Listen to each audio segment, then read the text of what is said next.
We are at the book of Tens. Today we start with Anguttara Nikaya 10.14. The Buddha said, monks, in whatsoever monk or nun, 5 mental obstructions are not abandoned, and 5 bondages of the mind are not well rooted out. In such a one, come night, come day, decline, not growth, in good states may be looked for. I stop here for a while. These 5 mental obstructions are called Cetokila, and the 5 bondages of the mind are called Cetaso Vinibanda. In the Venerable Nyanatiloka's dictionary, Buddhist dictionary, he says that Cetokila, the mental obstructions, are 5 things which stiffen and hinder the mind from making right exertion. And Cetaso Vinibanda, mental bondages, are 5 things which hinder the mind from making right exertion. So basically these 2 things are what hinders the mind or obstructs the mind from making effort, striving, exertion.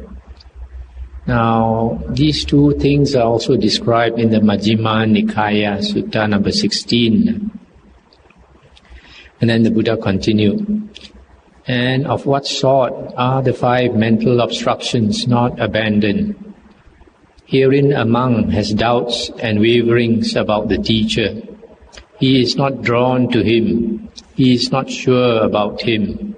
In a monk who so doubts and wavers, who is not drawn to and is not sure about the teacher, the mind of such a one inclines not to exertion, to application, to perseverance, to striving. In him whose mind inclines not to these things, this first mental obstruction is not abandoned. Again, monks, a monk has doubts about Dhamma. He has doubts about the Sangha, about the training.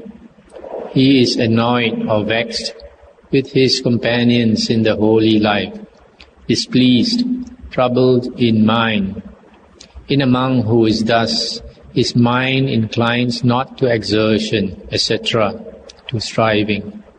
In him whose mind inclines not to these things, these are the 5 mental obstructions not abandoned. And of what sort are the 5 mental bondages not well rooted out? Herein a monk has craving for sensual pleasures, desire, affections, thirsting, distress, and lust have not gone from him. In a monk who is such, the mind inclines not to exertion, to application, perseverance, and striving. In him whose mind inclines not to these things, this first mental bondage is not well rooted out. Again, a monk has craving for the body. He has craving for forms. Having eaten his belly full, he lies given to the pleasure of lying down on back or side, a prey to torpor. Or he leads the holy life with a view to join some order of devas, with the thought, by virtue of this way of life or practice or austerity, or holy life, I shall become some deva or other. Whatsoever monk has such an object in view, his mind inclines not to exertion, to application, to perseverance and striving. In him whose mind inclines not to these things, this 5th mental bondage is not well rooted out. Monks, in whatsoever monk or nun, these 5 mental obstructions are not abandoned, and these 5 mental bondages are not well rooted out. In such a one, come night, come day, decline, not growth, in good states may be looked for. Just as monks, in the dark period of the moon, come night, come day, it wanes in beauty, wanes in roundness, wanes in splendor, wanes in the height and compass of its orbit. Even so, in whatsoever monk or nun these 5 mental obstructions be not abandoned, or these 5 mental bondages be not well rooted out. In such a one, come night, come day, decline, not growth in good states may be looked for. But in whatsoever monk or nun they are abandoned and rooted out, growth, not decline, in good states may be looked for. That's the end of the sutta. The rest I'm not going to read. It's the reverse, the vice versa. So now I explain a bit about the first one, the Cetokila, 5 mental obstructions. The first one is the monk has doubts about the teacher. Here, the sutta is referring to the Buddha, because our real teacher is the Buddha. Other monks are supposed to be good spiritual friends who introduce you to the Buddha's teaching. The real teacher, the original teacher is the Buddha. So the first one, he has doubts about the Buddha. The second one is to have doubts about Dhamma. Doubts about Dhamma, the Buddha's teachings. The third one is to have doubts about the Sangha. Now, the Sangha normally refers to the community of monks.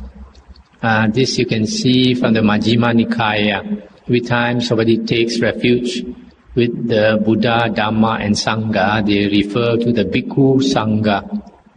Also in the Dakkhina Vibhanga Sutta in the Majjhima Nikaya, Sutta 142, it is stated that if you make an offering to if you make an offering to monks or nuns for the sake of the Sangha, then the merit, the blessings is immeasurable, boundless, and it surpasses the merit of giving to any single individual, including the Buddha.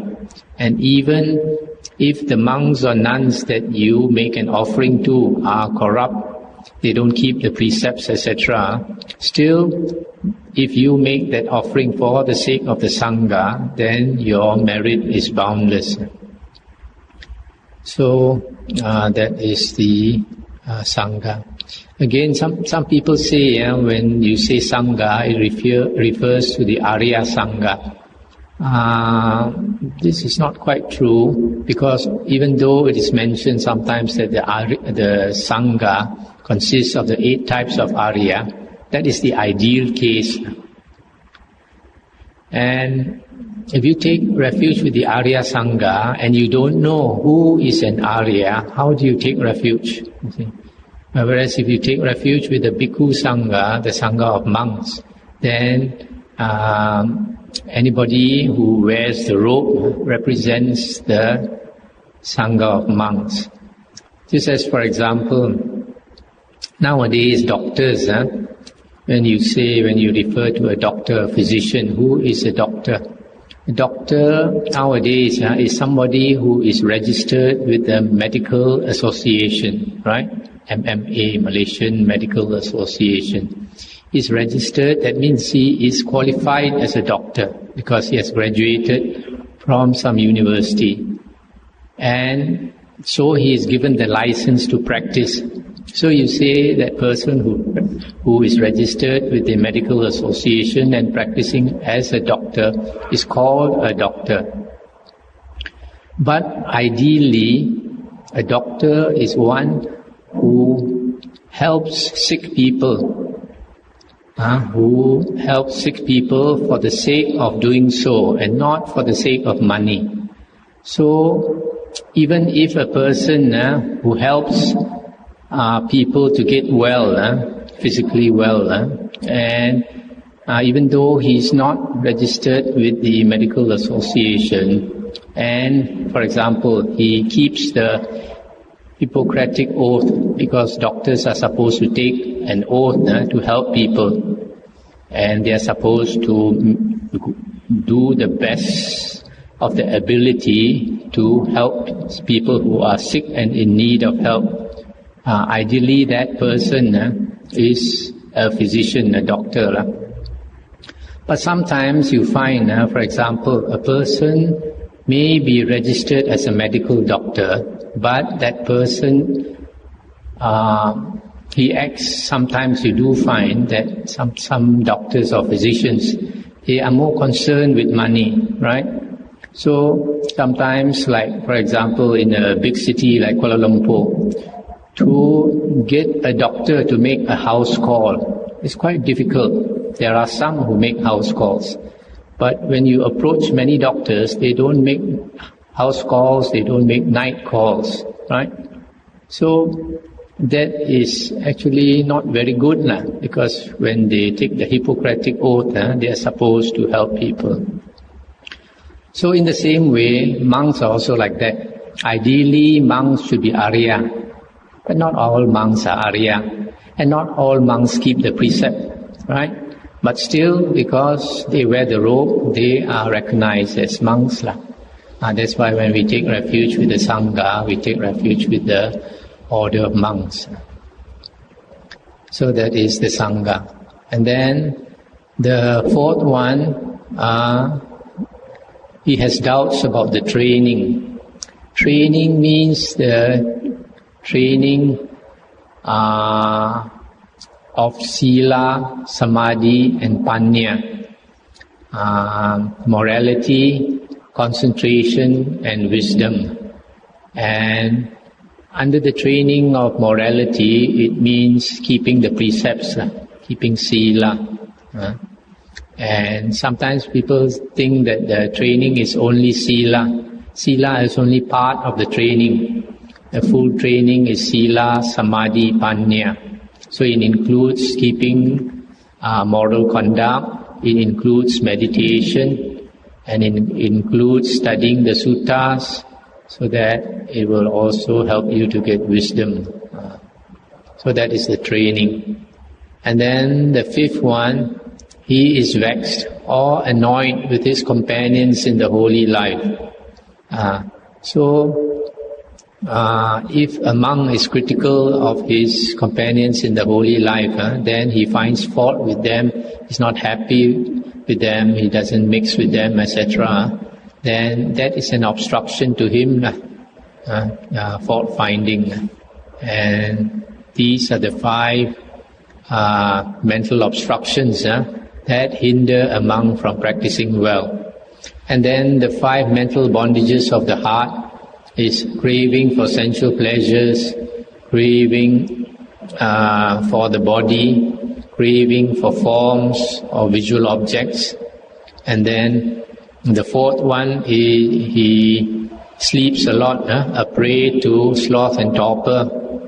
And then the 5th one, he leads the holy life with a wrong motive, to be reborn as a deva or heavenly being. So these are the 5 mental bondages that also obstruct a monk from practicing well. Craving for sensual pleasures, craving for the body, craving for forms, prey to sloth and torpor, and practicing the holy life in order to become, to be reborn as a deva, a heavenly being. The next sutta is 10.17. The Buddha said, "Monks, do you live warded, not warderless? Sorrowfully dwells the warderless monk." Stop here for a moment. This word warded means protected. So what the Buddha is saying is, monks, do you live warded or protected, not unprotected? Sorrowfully dwells the unprotected monk. So the Buddha is trying to tell the monks that you must do certain things to get protection. Then the Buddha continued, monks, there are these 10 states that make for warding or protection. What 10? Herein a monk is virtuous, restrained with the restraint of the Patimoka, perfect in conduct and resort, seeing danger in the slightest faults, and undertaking the precepts, trains himself therein. In so far as a monk is such a one, this is a state that makes for warding. Then again, a monk has heard much. He bears in mind what he has heard. He stores up what he has heard. Whatsoever teachings, lovely at the beginning, lovely midway, lovely at the end, in spirit and letter, do stress the holy life in all its fullness and utter purity. Such teachings are much heard by him, borne in mind, repeated aloud, pondered, and well penetrated by vision or view. In so far as a monk is such a one, this too is a state that makes for warding. Then again, a monk has a good friend, Kalyana Mitta, a good ally, a good companion. In so far as a monk has such friendship, this too is a state that makes for warding. Again, a monk is pleasant to speak to. He is blessed with qualities that make him easy to speak to. He is patient and clever at grasping instruction given. In so far as a monk is such, this too is a state that makes for warding. Then again, in all the undertakings of his companions in the holy life, be they matters weighty or trivial, he is shrewd and energetic, possessing ability to give proper consideration thereto, as to what is the right thing to do and how to manage it. In so far as a monk is such a one, this too is a state that makes for warding. Then again, a monk delights in Dhamma, is pleasant to converse with, rejoices exceedingly in higher Dhamma and higher Vinaya. In so far as a monk is such a one, this state also makes for warding. Again, a monk dwells resolute in energy for the abandonment of bad qualities, stout and strong to acquire good qualities, not shirking the burden in good qualities. In so far as a monk is such a one, this too is a state that makes for warding. Again, a monk is content with whatsoever supply of robes, alms, food, lodging, comforts, and medicines for sickness he may get. In so far as a monk is such a one, this too is a state that makes for warding. Again, a monk has recollection, possessed of supreme recollection and prudence, able to call to mind and remember things done and said long ago. This too is a state that makes for warding. Again, monks, a monk is possessed of wisdom. He has wisdom for seeing the rise and fall of things, wisdom which is Aryan, penetrating, going to the utter destruction of ill. In so far as a monk has all these 10 qualities, this too is a state that makes for warding. Monks, do you live warded, not warderless? Sorrowful dwells the warderless monks. These then are the 10 states that make for warding. Now that's the end of the sutta. Now I'll comment. The first one that makes for protection is virtue or moral conduct. The monk is, here is mentioned the Patimoka.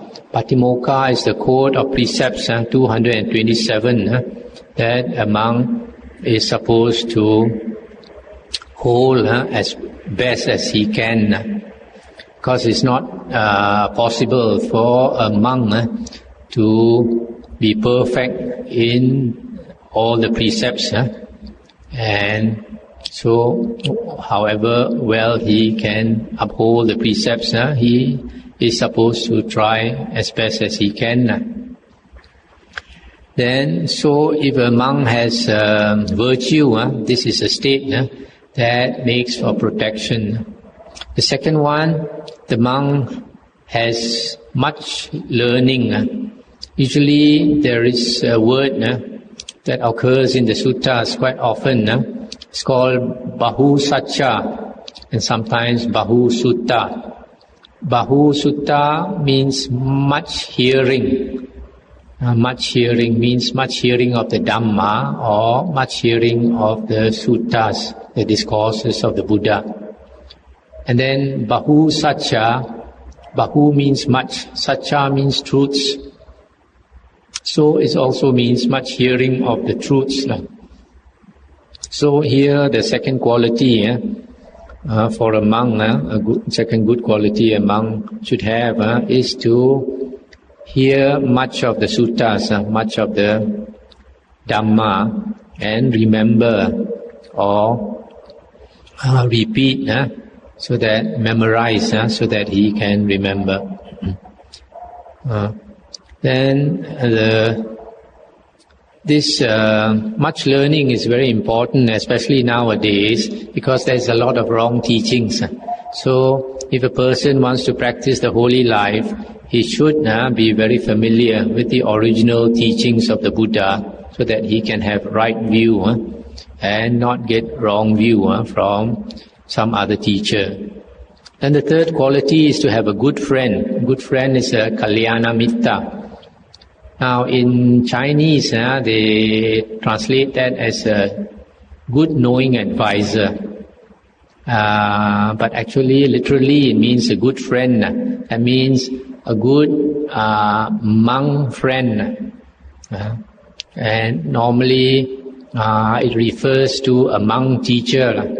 A monk teacher who can guide you along the right path of practice. So, in one of the suttas, the Venerable Ananda said, half of the holy life has to do with having a good friend, a good monk teacher. And the Buddha said, not so, Ananda. The Buddha said, all of the holy life has to do with having a good monk teacher. So having a good teacher is very important because firstly, he will guide you to the right teachings, the right teachings of the Buddha. Secondly, from his experience, he can save you a lot of time because he himself has gone through many years of practice and he has wasted much time from not having a good teacher perhaps. And then if you obtain guidance from somebody with experience, then you'll save a lot of time and effort. That's number 3. Number 4 is a monk is pleasant to speak to. He is blessed with qualities that make him easy to speak to. He is patient and clever at grasping instruction given. So this one is to be easy to talk to, easy to give instructions to.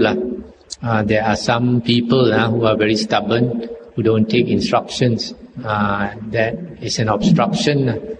If you are that type of the person, then the teacher is not inclined to give you much instruction because you don't listen, you don't obey. So having this quality of being easy to talk to, easy to teach, is a state that makes for protection. Then number 5, he is shrewd and energetic, possessing ability to give proper consideration to the undertakings of his companions in the holy life. Sometimes when monks stay together, they have duties to do. So a monk who is able to help by carrying out his duties properly, then that is a good quality to have. And then his companionship will be much valued by the other monks. And number 6, a monk delights in Dhamma, delights in the higher Dhamma and higher Vinaya. The higher Dhamma here is in Pali it's called Abhidhamma. And usually when the word Abhidhamma occurs in the suttas, it comes together with Abhivinaya, the higher Dhamma and the higher Vinaya. And this higher Dhamma does not refer to the 7 books of the Abhidhamma that nowadays some monks teach. Those 7 books of the Abhidhamma came later. This higher Dhamma refers to the higher Dhamma that you practice to get out of samsara. And sometimes the Buddha does mention that it refers to the 37 Bodhipakkhiya Dhamma, the 4 Satipatthana, the 4 right efforts, Samappadana, and then the 4 Iddhipada, and then the 5 Bala, the 5 Indriya, the 7 Bojjhanga, and the Noble Eightfold Path. This is the things that you cultivate to get out of samsara. So this is supposed to be the higher Dhamma. And the higher Vinaya is the higher discipline, which is more for monks. Number 7, the monk dwells resolute in energy for the abandonment of bad qualities and to acquire good qualities. So this one, making a strong effort to progress. This is another good quality that makes for protection. Number 8, to be content with whatever requisites that he obtains, to be contented. Number 9 is to have sati. Here you can see the standard definition of sati. He has recollection, possessed of supreme recollection and prudence, able to call to mind and remember things done and said long ago. Very often nowadays they translate sati as mindfulness, but from the definition of sati, here you can see it means being able to remember what was said and done a long time ago. So it is the quality of remembering. So recollection is a good word because it means the same thing as remembering. Now what do you mean by recollection? Recollection means calling to mind, remembering. That means remembering to practice. And in the practice of sati, basically the Buddha advised that we should put our mind on a useful object of contemplation. If we don't put our mind on the useful object of contemplation, the mind tends to run all over the place, be very scattered, and think of worldly things. So that is why sati is calling to mind 4 things.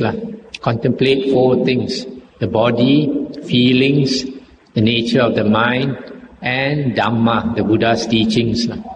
So that is the purpose of sati, is to put our mind, to remember to put our mind on the right place, in the right place, and not let it be scattered.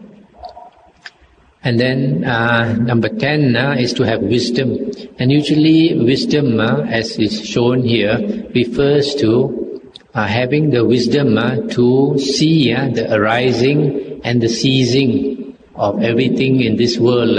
Because if you can see the rising and the ceasing of everything, either physical or mental, then you will see that there is no security in this world. Everything is falling apart. Everything is born and ceases, born and dies away. So because that is the nature of the world, impermanence, then you begin to realize it is a frightening world. There is no security, no permanence in anything. So that is the wisdom. The Buddha's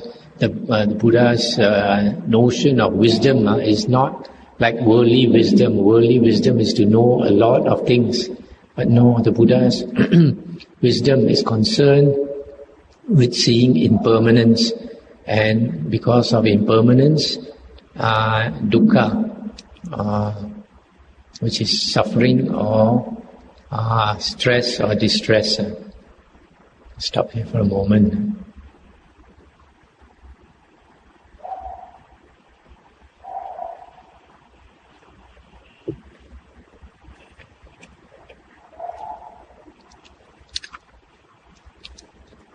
So, just now, those 10 qualities, if a monk possesses, it helps to protect him.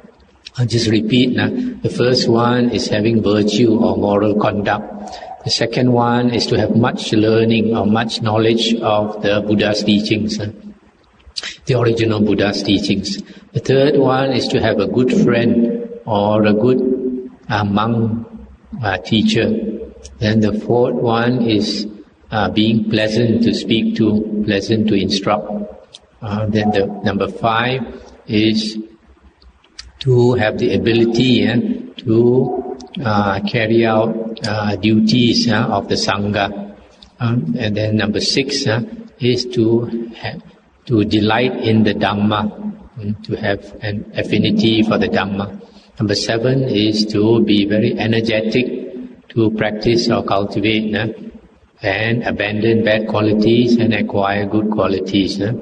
Number 8 is to be content. Number 9 is to have Sati, recollection. Number 10 is to have wisdom.